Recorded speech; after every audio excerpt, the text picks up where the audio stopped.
Bienvenue dans un autre épisode de 5 façons pour. La plupart d'entre vous ont certainement déjà terminé l'éducation et vont chaque jour au travail avec une tête d'enterrement. Nous allons vous montrer tout de suite quelques astuces ayant pour but de rendre la vie de bureau un peu plus agréable. Et maintenant, je vous invite à la première méthode.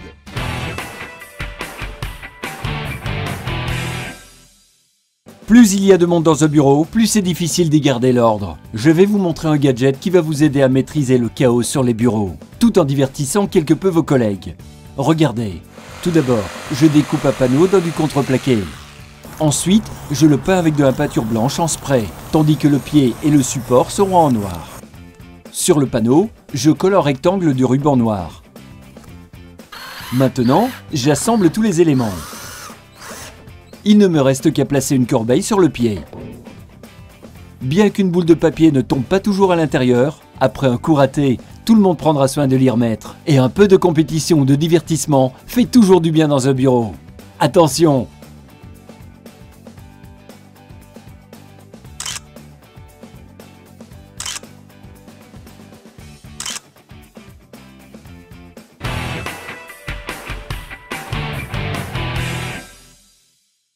Une tablette, un portable, des clés, un badge et des milliers d'autres objets sont toujours indispensables au boulot. Par contre, nos poches ne s'élargissent pas, elles. Voilà pourquoi je vais vous montrer comment organiser un peu d'espace pour les affaires de bureau à l'aide d'une cravate.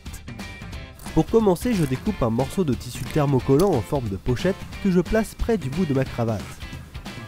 Ensuite, je le repasse des deux côtés et au bout d'un moment, j'obtiens une pochette pour carte de visite.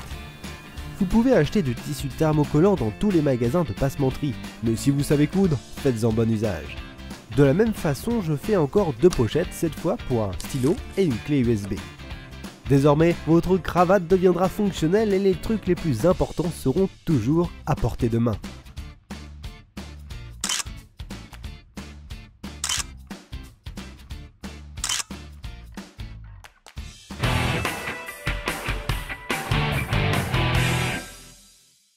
Les anciens Égyptiens disaient qu'un travail zélé peut même transformer de la merde en or. Mais comment s'y prendre lorsque vous avez mal aux lombes et la seule chose que vous pouvez gagner est une bosse sur le dos? Que vous travaillez sur votre ordinateur, tablette ou sur la combinaison de ces deux appareils, si vous ne voulez pas ressembler au bossu de Notre-Dame, écoutez ces quelques conseils.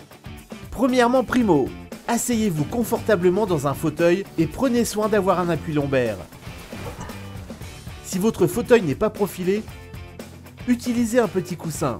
Deuxièmement, primo, pliez vos jambes à angle droit. Troisièmement, primo ultimo, lâchez vos bras. Positionnez vos avant-bras, poignets et mains en ligne droite. Quatrièmement, primo ultrasimo, placez le moniteur au niveau de vos yeux à une distance d'environ 50 cm. De plus, veillez à ce que l'éclairage ne se reflète pas sur l'écran. Malziak à droite. À gauche, je te dis. À gauche, encore à gauche et encore plus à gauche. Stop, parfait. Ces quelques conseils simples vous feront sentir comme un jeune dieu, même après 12 heures de travail. Et après une dure journée, vous avez droit à un peu de détente.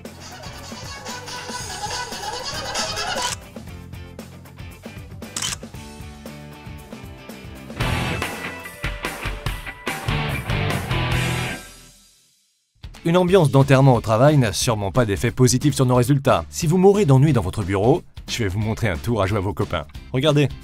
Avant qu'un collègue arrive à son poste, fixez une canette avec klaxon à la colonne de son fauteuil.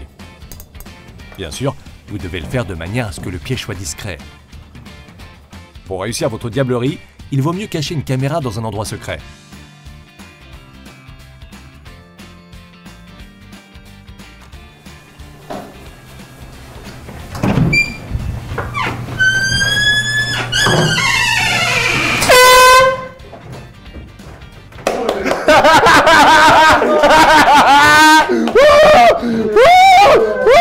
Comme vous l'avez vu, mon piège a été à la hauteur de la tâche et la bonne humeur est là pour toute la journée. Si ce n'est pas pour vos collègues, alors au moins pour vous.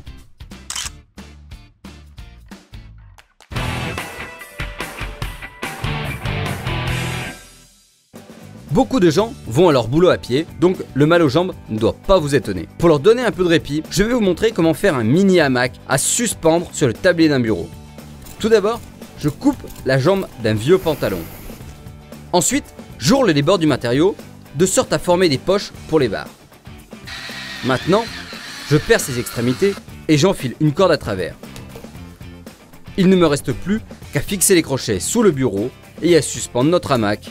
Cela donnera à nos pieds un moment de repos et ainsi tout notre travail deviendra beaucoup plus agréable.